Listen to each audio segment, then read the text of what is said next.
Trying to run when I'm this close is unwise. Who I am is not nearly as important as what I am. What I am is the assassin hired to eliminate your existence.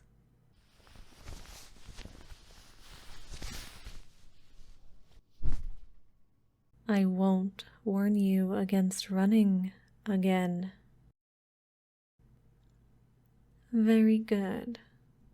Thank you for your cooperation. As a reward, I'll tell you now that I have no intention of harming you. I would not have awakened you to perform a hit. That would be terribly inefficient, as it adds unnecessary, unpredictable variables.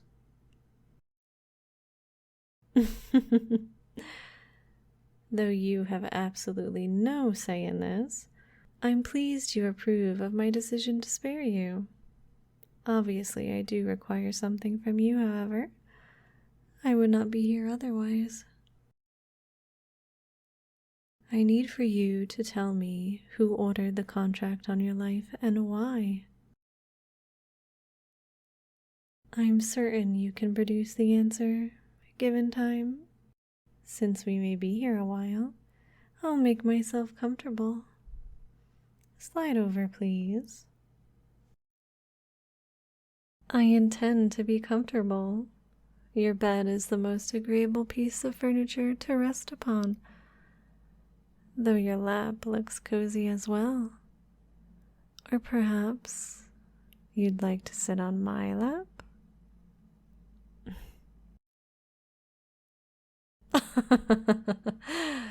Please spare me your speeches on propriety. Do I seriously seem like the type who'd care for societal rules? If you would rather not be touched, I will respect that. However, I am sitting on this bed. Now that that's settled, I feel I must explain my business practices somewhat. Like any who are talented at their trade, I have the luxury of deciding to reject a contract at any time. There are far more contracts than I could ever perform in my lifetime. Well, yes.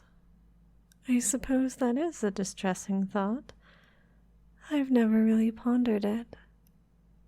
I do, however, put much thought into which contracts I accept. Mindless, useless killing is beneath me.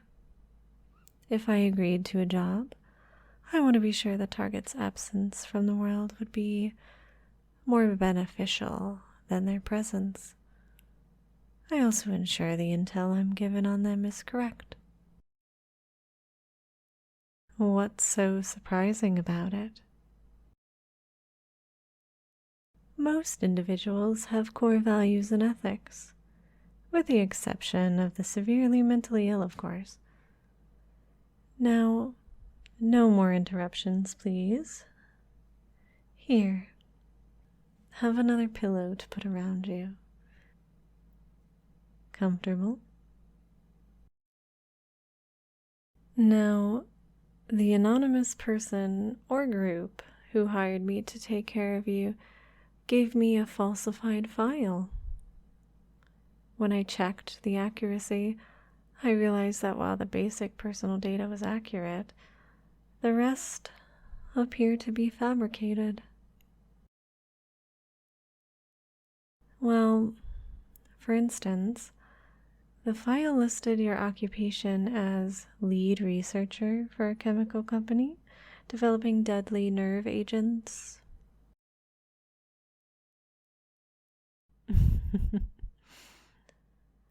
You don't have to convince me of anything. I did my research. I know you work in retail during the week and wait tables on the weekends. You have no ties to the mob, no arrests, only one minor traffic ticket, and you have no known enemies. In fact, you're such a hopeless introvert, Not many people even know you exist.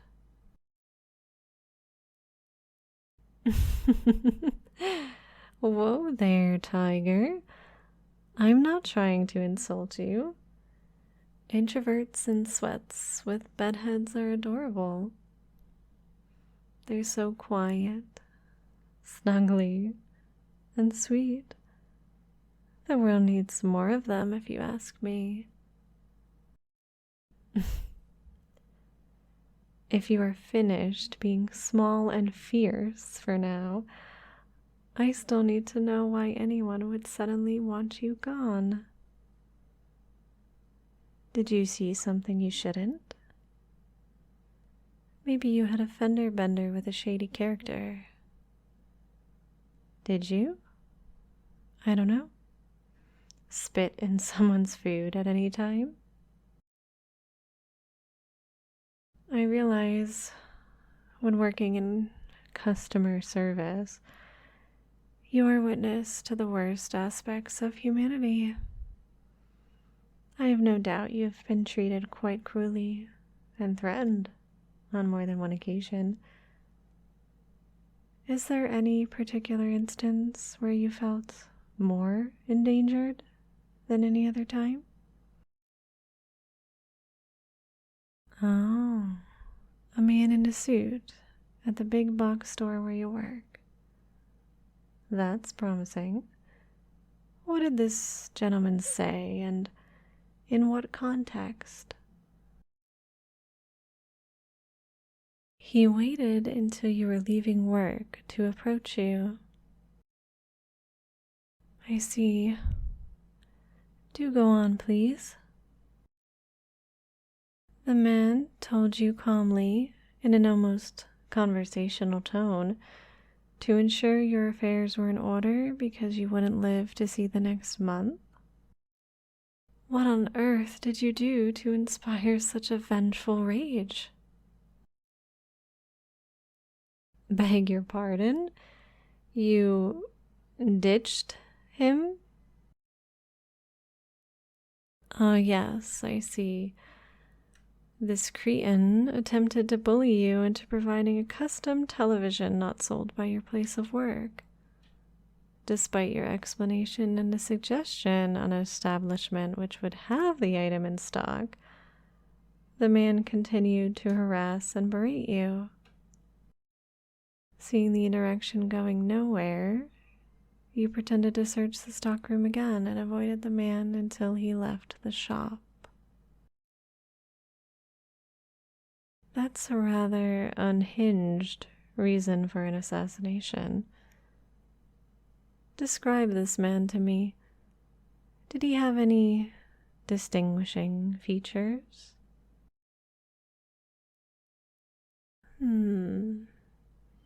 That's a bit basic for an individual's description. Do something for me, darling. I want you to close your eyes and concentrate. That's it. Very good. Focus not on the customer's behavior, but on the details of his appearance. Pretend you are painting a portrait of the man. Let your mind's eye travel over his visage and make note of any details which stand out. A gold pinky ring with a skull and a serpent. Was the serpent wound through the eye sockets of the skull? Did this man also have any light scars on his face? So he had a small jagged scar below his left eye? Well, congratulations, my dear. You managed to anger the most prominent mafioso in this region. The Don, in fact. Indeed, it is rather serious. Though I don't understand why he was doing the shopping. Perhaps his underlings were having trouble with his rather specific request. As well, Regardless, this presents a dilemma. I could absolutely eliminate the Don. I doubt many would miss him. The man is impulsive, childish, and has no control over his temperament. However, his weakness as a leader is exactly why it is beneficial to leave him in power. The mob won't be at full strength with him as the head. You don't deserve to die, so that leaves only one option. You must be removed to a location where neither the Don or his associates will rediscover you. I realize a sudden move to a new and unfamiliar region may not be ideal.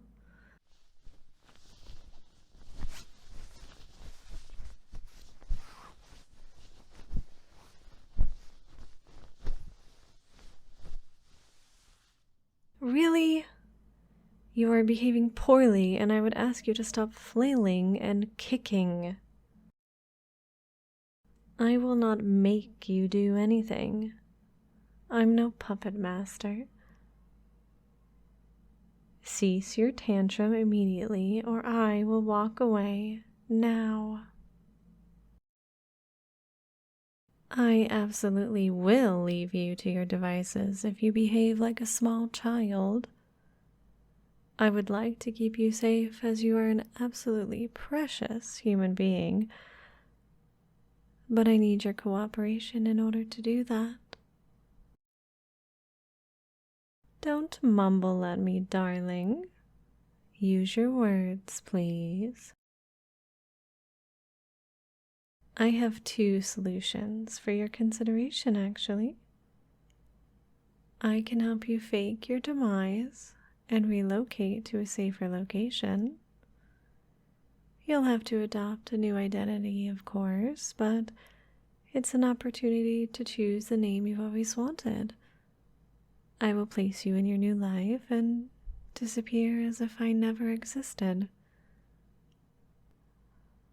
Alternatively, you could come with me. I would welcome the opportunity to learn more about you. You could stay at the villa on my private island while I work. I won't lie, it's an enormous risk being associated with me. For that very reason, I tend to avoid letting others get close. However, I find myself so drawn to you that I feel I must extend the offer. It may be selfish of me to hope you'll accept, but I've been in the business of dirty deeds so long that I no longer care. If I didn't mean it, I wouldn't say it. Don't be ridiculous. I wouldn't be in this business long if I made this offer to all of my targets. While you may not see anything special in yourself, I see many fascinating features. Like what? Your varied taste in music is one aspect of you I find interesting. I discovered tonight that your sleeping face is too precious. Also, the soft, submissive way you say sorry just melts my frozen heart. My favorite aspect of your personality is how strongly you feel about helping others in need, especially the vulnerable. You call yourself weak, but weakness is not what I see in you. Darling, I may be an assassin, but I'm no liar. You're doing it again, the self-deprecating. I don't know who crushed you emotionally when you were young, but you didn't deserve it then, and you don't deserve it now. You deserve the kindness you extend so willingly to others. Sweetness, in my humble opinion, you deserve far more. I've become quite biased when it comes to you, I'm afraid. I am not very adept at this, but would you like for me to embrace you?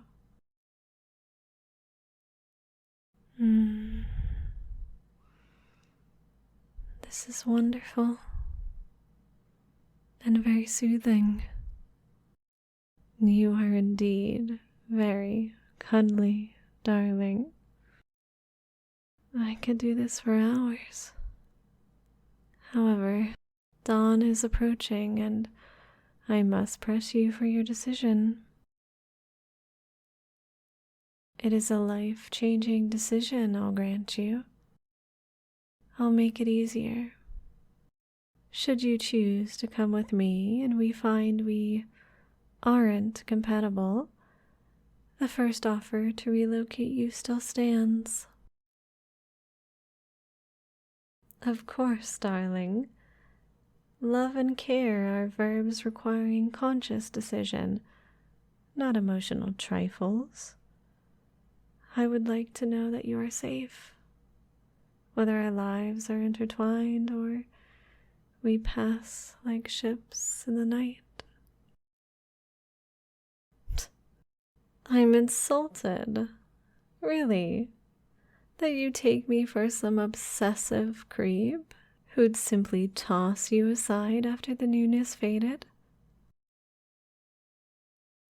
I forgive you, of course. You are far too precious for me to stay annoyed. You will? Darling, I am delighted. We will leave immediately, and I will take care of shipping any possessions which hold sentimental value for you. The rest of your belongings will tragically be lost in the mysterious fire which will consume your apartment. It will be contained to your apartment alone, don't worry. Waste not, remember. The only life lost will be your old identity. Well, and the medical cadaver I purchased. The less you know, the better, sweetness. Here, allow me to help you up. Just wrap yourself in your bathrobe. I'll give you my card to shop online later, but we must leave as many of your old belongings as possible. Now, shall we depart? To all my patrons, thank you. And to one of my spirit guides, Derb, thank you so much.